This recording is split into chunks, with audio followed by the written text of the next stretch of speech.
Слова «надевать» и «одевать» часто употребляются неправильно.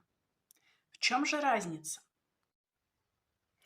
Слово «надевать» используется только по отношению к неодушевленным предметам гардероба. Например, я надела платье, мама надела шапку на сына.